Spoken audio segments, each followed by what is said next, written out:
കോൺഗ്രസ് ഭരിക്കുന്ന നെടുമങ്ങാട് അർബൻ സഹകരണ ബാങ്കിലെ നിയമനങ്ങൾ സഹകരണ നിയമത്തിന് വിരുദ്ധം.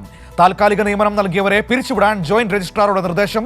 കോൺഗ്രസ് നിയന്ത്രണത്തിലുള്ള സഹകരണ ബാങ്കിലെ അനധികൃത നിയമനത്തിൽ കോൺഗ്രസിൽ തന്നെ ഭിന്നത നിലനിൽക്കുകയാണ്. ഏകദേശം രണ്ടര കോടിയിലധികം രൂപ കോഴ വാങ്ങിയെന്ന ആക്ഷേപമാണ് അവിടെ ഉയർന്നു നിൽക്കുന്നത്. സുലേഖ തിരുവനന്തപുരത്ത് നിന്ന് വാർത്തയുടെ വിവരങ്ങളുമായി ചേരുകയാണ്. സുലേഖ, 2.5 കോടി രൂപയുടെ കോഴ വാങ്ങി നിയമനത്തിനായി എന്ന ആക്ഷേപം കോൺഗ്രസിനുള്ളിൽ തന്നെ ചർച്ചയായി നിൽക്കുന്ന സ്ഥലം കൂടിയാണ് നെടുമങ്ങാട് ഈ സഹകരണ ബാങ്ക്. ഇപ്പോൾ അവിടുത്തെ ഈ നിയമനങ്ങളൊക്കെ നിയമങ്ങൾക്ക് വിരുദ്ധമാണ് എന്ന് കണ്ടെത്തിയിരിക്കുന്നു. അവരെ പിരിച്ചുവിടാൻ നിർദ്ദേശം നൽകിയിരിക്കുന്നു. എന്താണ് സംഭവിക്കുന്നത്? മനു സൂചിപ്പിച്ചപ്പോൾ തന്നെ ഭരണ നേതൃത്വത്തിലുള്ളൊരു സഹകരണ സംഘമാണ് അർബൻ സഹകരണ ബാങ്ക് എന്ന് പറയുന്നത്. നെടുമങ്ങാടുള്ള അർബൻ സഹകരണ ബാങ്ക്.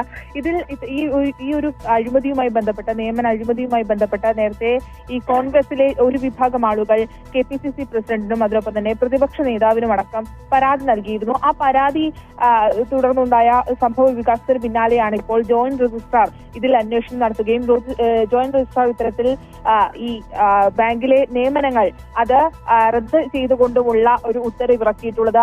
ഈ റദ്ദ് ചെയ്യുന്നതിന് വേണ്ടിയുള്ള കാരണമായി ഇതിൽ പറയുന്ന ഒരു കാര്യം എന്ന് പറയുന്നത് ഇത്തരത്തിൽ ഈ നിയമനങ്ങൾ അത് സഹകരണ വകുപ്പിന്റെ ചട്ടങ്ങൾക്ക് വിരുദ്ധമാണ്. അതുകൊണ്ട് തന്നെ ഇത്തരത്തിൽ ഈ നിയമനങ്ങൾ നിലനിൽക്കുന്നില്ല എന്നത് തന്നെയാണ് ഇത്തരത്തിൽ ഈ ഉത്തരവിൽ പറയുന്നത്.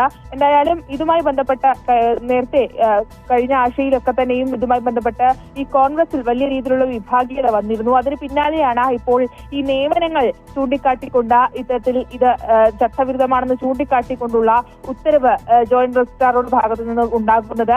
16 പേരിൽ നിന്ന് 2.5 കോടിയിലധികം രൂപ നിയമനത്തിനായി വാങ്ങിയെന്നതാണ് ഈ ബാങ്കിന്റെ ഭരണസമിതിക്കെതിരെ ഉയരുന്ന ആരോപണം. ഇത്തരത്തിൽ പരാതിയായി പോയിട്ടുള്ള ഒരു കാര്യം എന്ന് പറയുന്നത് ഈ നാമമാത്ര നിയമനമാണ് ആ ബാങ്കിൽ ഉണ്ടായിരുന്നത്. പക്ഷേ 16 പേരിൽ നിന്നാണ് ഇത്തരത്തിൽ 2 കോടിയിലധികം രൂപ ഈ നിയമനത്തിനായി അഴിമതി നടത്തി ഈ ബാങ്കിന്റെ.